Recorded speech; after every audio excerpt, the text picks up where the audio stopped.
Baik, saya hari ini mau men-sharingkan karena saya fokus di dalam pemuritan ya. Terus berbicara pemuritan dan mungkin Tuhan membawa saya untuk berbicara masalah pemuritan. Nah, ini saya Mei tahun lalu menggerakkan katakanlah akhirnya sampai pada satu titik di mana COVID-19 ini membawa gereja harus kembali kepada fitrahnya ya, yaitu DNA-nya harus pemuritan. Yesus memuridkan, jemaat mula-mula didirikan di atas pemuritan, dan jangan lupa dari Kejadian sampai Wahyu itu Allah memberikan langkah ya kepada kita semua orang percaya dan gerejanya. Diawali dengan pemuritan pada Adam dan Hawa dan diakhiri di kitab Wahyu ya, di mana Yohanes murid Yesus itu yang menuliskan kitab Wahyu ya, bukan jemaat, bukan pengikut tapi murid. Jadi diawali dengan pemuritan kepada keluarga pertama dan Hawa, kemudian diakhiri dengan pemuritan juga. Ya, hari ini saya membawakan sebuah tema khotbah tentang the privilege of disciples. Jadi keistimewaan seorang murid. Lukas 10 ayat 21 24 ini ucapan syukur dan bahagia Yesus ya, di mana Yesus itu katanya saya lebih suka King James-nya. Jesus rejoice in the Father's ya will. Yesus itu bersukacita karena apa ya? Karena kehendak Bapa untuk mencari dan menyelamatkan terhilang. Jadi bukan putus di situ. Anak manusia mencari dan menyelamatkan terhilang, tapi menduplikasi. Ya, menduplikasi visinya untuk mencari dan menyelamatkan yang terhilang. Itulah amanat agung. Diduplikasi kepada murid-murid. Murid-murid pun pergi Yesus mengutus murid-muridnya berdua-berdua. Untuk apa? Melakukan amanat agung. Untuk apa? Untuk terbiasa ya melakukan penginjilan dan pemuritan. Yesus suka bukan framing. Nah, saya ngomong nanti saya khotbahkan ya. Saya dapat Christian framing dan seeing. Kita di framing oleh begitu banyak media sosial tentang firman Tuhan ya, yang yes amin, tapi kita nggak seeing. Yesus bukan memframing murid-muridnya. Yesus harus mengetahui, mengalami bahwa murid-muridnya itu bukan hanya di framing soal mujizat, teori mujizat, teori tentang doa, tapi harus mengalami sendiri. Tapi kita harus bukan hanya mendengar, menyerap, ya, di framing sedemikian rupa, walaupun itu firman Tuhan lewat hamba Tuhan. Tapi apakah kita benar-benar melihat, menyaksikan sendiri, mengalami sendiri Kristus itu dalam kehidupan kita? Itu yang lebih penting menurut saya. Ya, kita lihat murid itu istimewa. Kenapa murid itu istimewa? Coba lihat ya. Kitab Kejadian tadi saya sudah ngomong. Allah memuridkan keluarga pertama. Allah itu concern dan berusaha dengan murid. Dia memuridkan Adam, tapi Adam failed. Lalu Adam failed dan Hawa failed. Keluarga pertama dia munculkan keluarga yang dimuridkan kedua ya, yaitu keluarga Nuh. Ya, next slide. Ya, kita lihat ya, Nuh dipilih oleh Allah, dimuridkan oleh Allah ya. Satu keluarganya takut akan Tuhan dan mereka mendapat privilege. Lihat dari dulu Allah, Tuhan Yesus, Roh Kudus selalu suka berusaha dengan murid. Bukan dengan jemaat, bukan dengan pengikut, bukan. Ya, kita harus mau jadi murid Kristus. Baik. Jadi kita lihat slide berikutnya. Dari Nuh, Allah beranjak ya kepada siapa? Kitab Wahyu tadi yang saya ngomong. Ini yang menuliskan kitab Wahyu, kita tahu surga dan neraka, akhir zaman seperti apa. Bukan jemaat ya. Bukan pengikut, bukan. Dia murid yang dimentor oleh Tuhan Yesus sendiri, yaitu Yohanes. Kita tahu akhirnya di tengah jalan inilah pakem ya. Pakem Alkitab, setengah kitab perjanjian baru. Maaf, ditulis bukan oleh jemaat, oleh pengikut, bukan. Ditulis oleh murid, siapa itu? Paulus. Di tengah jalan dia bertobat. Orang yang menista Kristus tiba-tiba dipanggil jadi murid. Dia dimuridkan Barnabas membawanya kepada Rasul 12 murid. Sampai akhirnya kita lihat dia menuliskan, bayangkan setengah kitab perjanjian baru ditulis oleh satu orang yang namanya Rasul Paulus, dan itu kualitasnya seorang murid. Ya, kita tahu bahwa akhirnya murid itu punya keistimewaan. Apa sih kalau keistimewaan kita sebagai murid? Yang pertama, ya kita dipercayakan trustworthy. Gak mungkin pekerjaan-pekerjaan besar itu dipercayakan kepada jemaat. Gak mungkin aja. Ya, gak mungkin pekerjaan besar, sebuah pekerjaan besar, misi yang besar dipercayakan kepada pengikut. Pengikut hanya, maaf ya, datang ke gereja, lihat ya siapa yang khotbah, siapa yang tampil, pulang ya. Kadang pengikut ya ini sekarang pindah ke channel lain, ke sebelah, padahal jemaat di sini. Ya karena ingin nonton pertontonan, pertunjukan, bukan mau dimuridkan. Itu pengikut ya. Lalu jemaat apa bedanya? Jemaat lagi, dia datang beribadah ya cukuplah, menikah, dibaptis, ya nanti ya mati, ada yang ngurus, dikuburkan, dapat surat dan sebagainya. Ya datang ibadah Natal yang cuma program, itu jemaat. Tapi kalau murid itu ya itu beda. Dia berkomitmen, dia bertanggung jawab, dia punya submission. Murid itu seperti Paulus dan Silas, mau dipenjara, mau diamanat, tetap berbuat, tetap muji menyembah, gak ada fasilitas. Murid itu seperti Yusuf, ya dia tetap berbuat walaupun di penjara, walaupun di sumur.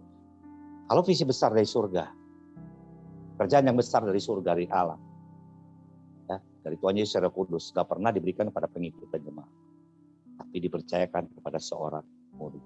Next slide. Murid itu bukan hanya istimewa karena dipercayakan. Hikmat diberikan wisdom. Hikmat itu diberikan kepada murid yang gimana? Yang melalui proses. Ya, Paulus itu prosesnya. Jangan lihat dia bisa setengah kitabnya, prosesnya dulu dong. Dia hampir mati, dirajam seperti Stefanus, ditumbuk, ya dipukul maksudnya ya. Lapar, puasa karena gak dikasih makan. Dia dipenjara, ya sampai dipasung.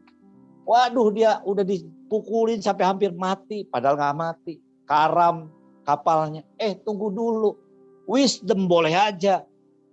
Tapi wisdom diberikan selalunya kepada murid. Gimana Yohanes, dia menuliskan dalam keadaan rabun, gak bisa melihat. Ya, dibuang di Pulau Patmos, diasingkan. Dia bisa melihat penglihatan surga, ya penglihatan akhir zaman. Murid, wisdomnya itu gampang. Ya, para pemuji, kalau engkau mau, gampang, dapat lagu, enak nih lagunya berkat. Simple, jadi murid. Tapi murid yang mau diproses, makanya wisdom, hikmat itu akan gampang datang kepada kita. Kenapa murid itu istimewa? Ya, tadi diberikan kepercayaan besar, diberikan hikmat. Nah, yang ketiga, ini benar kuasa profetik untuk menajamkan pelayanan. Hari ini jangan padamkan. Ya, yang namanya mujizat, yang namanya mendengar suara Tuhan. Justru hari-hari ini pelayanan profetik harus kita dapatkan. Kenapa? Kalau nggak ngeri. Ya, ngeri. Kita lihat Paulus satu hari dilarang sama jemaat, jangan. Kenapa? Karena mau ditangkap, mau dibunuh. Ya. Itu murid itu benar-benar bukan hanya mendapat hikmat, tapi profetiknya tuh, dapat banget. Kita tahu Petrus ya, Yesus dulu itu orang jubahnya disambar, dipegang tungkai jubahnya. Wanita yang 12 sakit pendarah dia didoakan sembuh. Petrus bayangannya ditunggu. Kenapa? Orang percaya bayangan Petrus lewat dia sembuh. Ya. Kita ini disertai dengan tanda-tanda yang heran. Karena Yesus sendiri ya itu menjanjikan kepada murid-murid, bahkan engkau akan melakukan lebih daripada. Engkau akan tanda-tanda yang heran akan menyertai pelayanan. Murid itu punya keistimewaan. Nah ini ya, punya akses kerajaan Allah.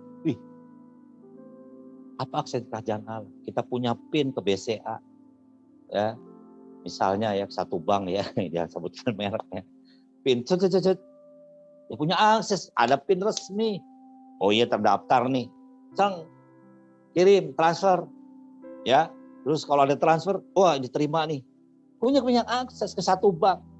Karena kenapa? Kita daftar jadi member di situ. Ya, kita terregister. Kadang-kadang kita nggak mikir, murid itu punya akses kepada kerajaan, akses dalam apa? Ketika kita dalam pergumulan, dalam COVID ini kita doa, itu kayaknya doa itu kita naik langsung ya. Kenapa? Beda. Kenapa? Karena kita punya akses. Kalau murid justru dalam kelemahan, tunjukkan. Engkau mau ngalamin mujizat, tunjukkan. Seeing, not framing. Kalau kau mau ngalami, masuklah proses itu. Biar kau bukan di framing, tapi see. Seperti apa kuasa Roh Kudus itu. Seperti apa Tuhan Yesus itu menyatakan kasih-Mu. Allah itu lagi memeluk. Nah, murid juga ya, hari-hari ini perlu terus connecting to God, connecting to Jesus, connecting to Holy Spirit. Banyak kita connecting dengan hamba Tuhan di media sosial. Salah nggak? Nggak salah, silakan. Firman Tuhan nggak pernah percuma. Saya juga main di media sosial. Tapi saya encourage, kita harus meningkat lagi. Kita yang baca sendiri firman itu, sampai kita mengalami Kristus sendiri, sampai kita baca firman Tuhan saat meditasi, saat teduh. Oh iya, Roh Kudus sikapkan. Dan hati saya berubah. Ya, hati kita dirubahkan benar-benar oleh firman Tuhan. Dalam perjalanannya Paulus menjadi murid, ya ada 5P. Yang pertama, pertobatan. Paulus gak cukup bertobat, benar dia bertobat. Tapi kalau murid gak cukup bertobat. Next slide. Ya, dia bukan hanya bertobat, dia harus yang namanya penugasan. Ada sebuah calling.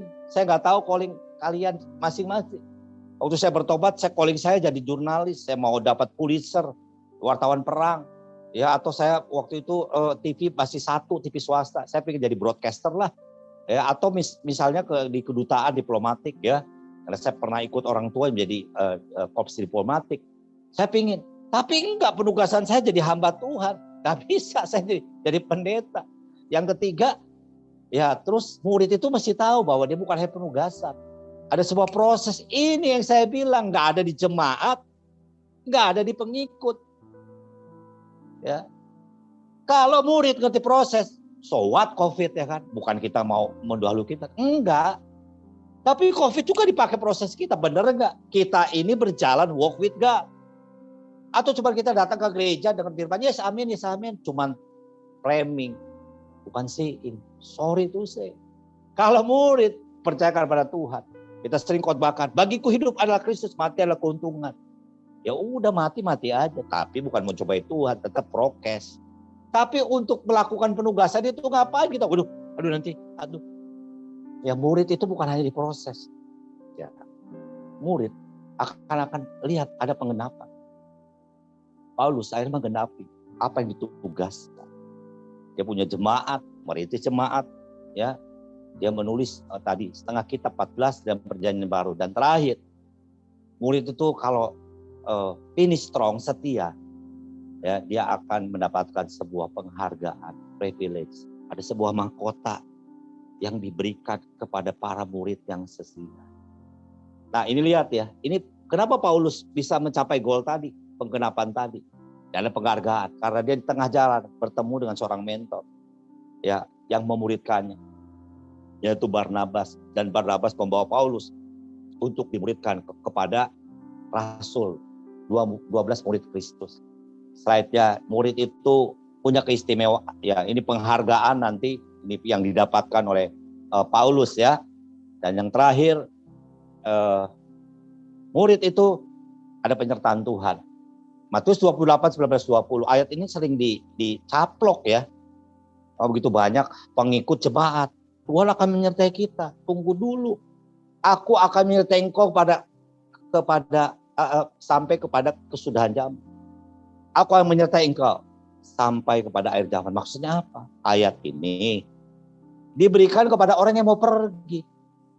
Kita diutus untuk pergi apa? Melakukan amanat aku. Jadi kalau semua bangsa muridku. Ketika saya dan kita semua pergi menginjili orang, menjadikan orang lahir baru, ya, membaptis mereka dan mereka menjadikan murid Kristus, ada penyertaan kepada kita. Makanya penyertaan historik diberikan kepada murid. Murid yang gimana? Murid yang mau melakukan amanat agung, kehendak Allah. Ingat, ada perkataan pergi. Jadi kalau semua bangsa muridku, dan akhirnya ada aku akan menyertai kamu sampai ke surga. Jangan enak-enakan, gak ngapa-ngapain, gak mau diproses, ya, gak mau komitmen, gak mau radikal untuk Tuhan. Oh, Tuhan menyertai saya, tunggu dulu, pelajari dulu ayatnya. Kalau saya malaikat bisa bilang, bung, bro, sis, sorry, ini ayat ini kalau lu pergi memuridkan orang, maka penyertaan Tuhan ada. Ya kalau nggak ngapa-ngapain ya betul sih penyertaan yang seperti apa. Tapi ayat itu Tuhan menyertai kita sampai kesudahan zaman. Ingat, diberikan sekali lagi privilege kepada orang-orang yang mau menjadi murid Kristus yang sejati.